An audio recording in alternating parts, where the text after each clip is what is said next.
we got to do tonight, Gabi? Let's help some hoes tonight. And we're going to take a minute to talk about Dr. Zoe's 10 tips for a healthy vag.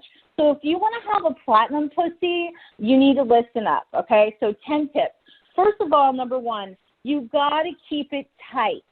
You need to learn how to do Kegel exercises. Exactly. So to find your Kegel muscle, Gabi, do you know how to find your Kegel muscle?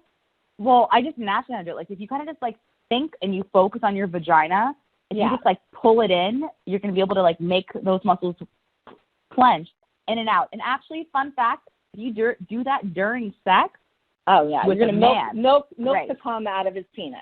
And you don't even have to move. You could just, like, clench your muscles, and he's like, holy fuck. And that's how you whip a motherfucker right there. Anyway, So here's the thing, though, guys. In order to find your Kegel muscle, because a lot of people are like, I don't know how to do it, and they've never used them before, and their mamas don't teach them anything, you stop the flow of your urine. So when you're peeing, stop peeing, and you'll feel a clench, and that's your Kegel muscle. And then I always say to women and girls, like, it's like a little elevator going up inside of you. You could be getting your nails done. You can. Yes, and I can do Kegels. I can do Kegels so well that I can make myself come just by doing Kegels. So you can get these muscles. That's so cool. You can get these muscles so tight. When I was younger, I used to put a pencil on my penis, and a pencil on my penis. Oh my God, a pencil in my pussy, and just like move the pencil. Just see if you can move the pencil, but I wouldn't suggest that. Don't put a pencil in your pussy, girl. That makes me a little nervous. That's not like lead poisoning. No, I don't know. Exactly. Well, the razor tip end, but still, don't do that. I'm not mad at that. What I'm saying though is that you can clench something that small and move it in and out, and that's when you're getting tight. And I have kids, but I had C-section, so it didn't mess me up down there, thank God. But there's no excuses, even if you've had a kid. And ladies, one of the biggest things when I talk to guys is after you've had a kid, how that shit is not the same. You can get it back. Just do the Kegel exercises. Yes. And you little hoes that are all tore up, do the Kegels. All right, number 2. Keep this in mind, and it's so funny that you talked about waxing tonight, because wherever there is hair, there's smell. So, like, wherever there's hair, there's going to be sweat and there's going to be smell. 100%. So shave that shit off, get it waxed, do laser hair removal, do whatever you have to do to be bald. Plus, when you're bald, girls, all of the touches, everything is more intense. Every single touch is more intense. So definitely hairless is the way to go. If you do a little patch up top, that's your prerogative.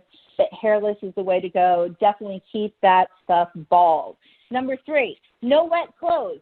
Don't sit in wet clothing. I don't know if your mom taught you this, but, 100%. People, terrible for you. Yes, it's so bad for you because bacteria likes to breed in wet, warm places. So if you're in a wet bathing suit, or if you're out all night dancing and your coochie's all sweaty and you stay in those clothes, and not also a BV, and then you're mad. No one has bacterial vaginosis. Exactly. You're going to get a yeast infection. So definitely get out of the wet clothes. Let the coochie breathe as soon as possible. Number 4, always wash from front to back. Okay? Thank you for saying and this is 10 tips on a healthy vag, 10 tips on having a platinum pussy. Always wash from front to back.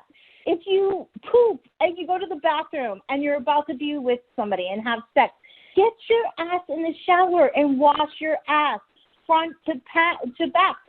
You wiping all over the place. Nobody likes a poopy pussy, right, Gabi? Correct. And listen, if you wipe from back to front, you also increase your chance of having a UTI. And if you've ever had a really intense or painful urination when you're going to the bathroom and you've been diagnosed with a UTI and you wipe like that, that is a very high probability that is the reason.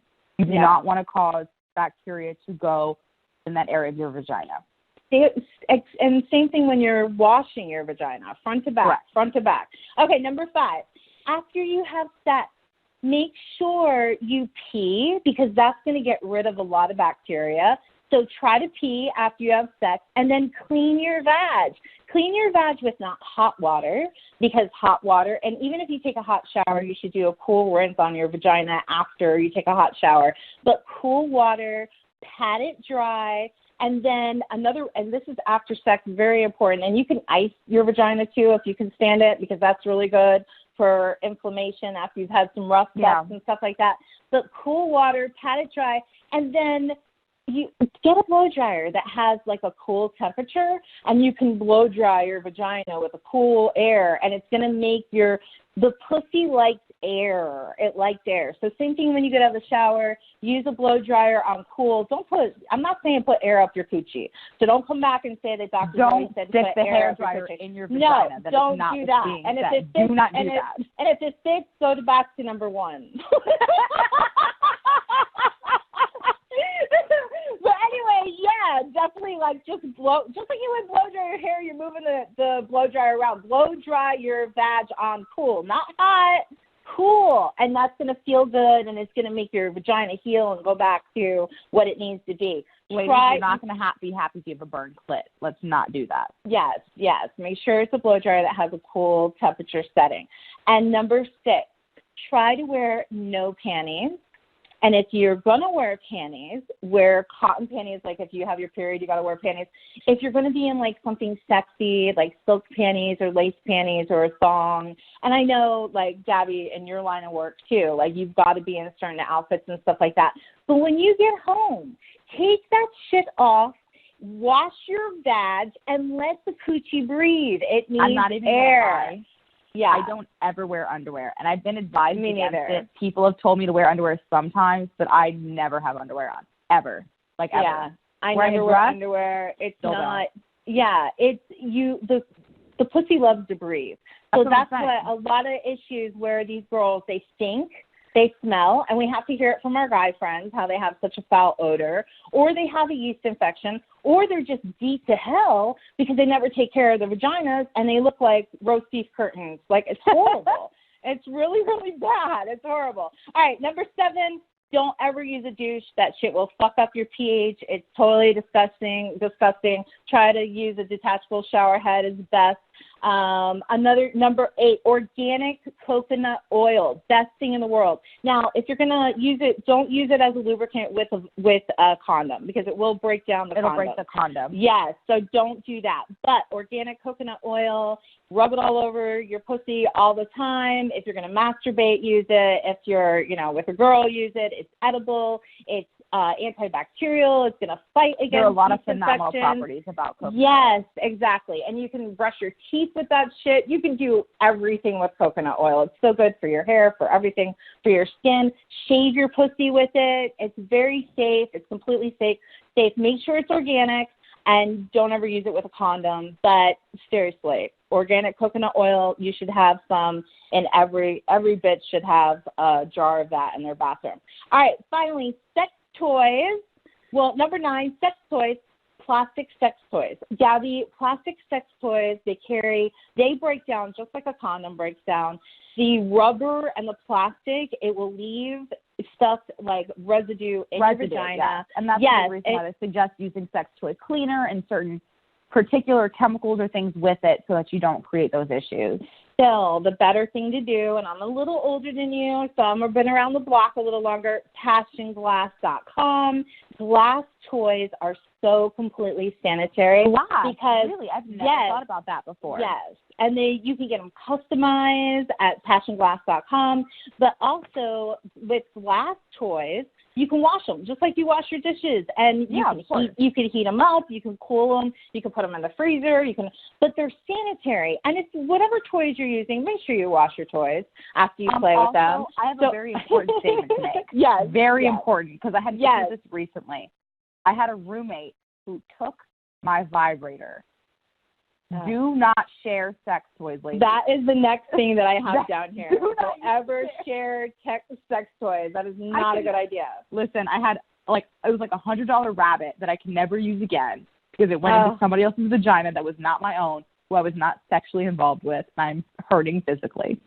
Oh my gosh. That is horrible. Yes, never share sex toys.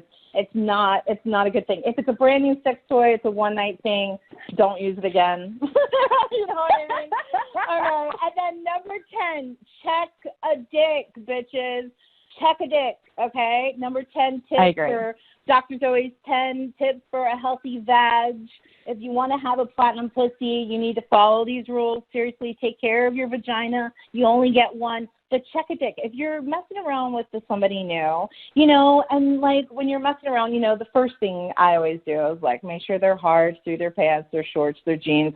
I kind of run my forearm against their hard-on to see what they're working with, right? So your that's the forearm. First thing. Yeah, like, I always just, like, brush them. Like, I'm bold as hell. I go for with a full grasp.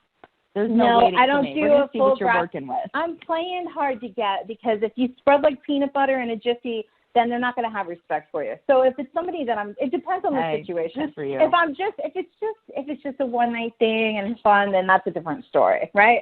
But if it's somebody that it's like I'm interested in, I'm starting to date, and then I want to see what he's working with, like, you know, he's hard, and then we're making out, and I just kind of like brush my arm up against it and just see what he's working with. But another thing is before you allow somebody to stick their dick in you, you need to check that shit out. Don't just go right into sex.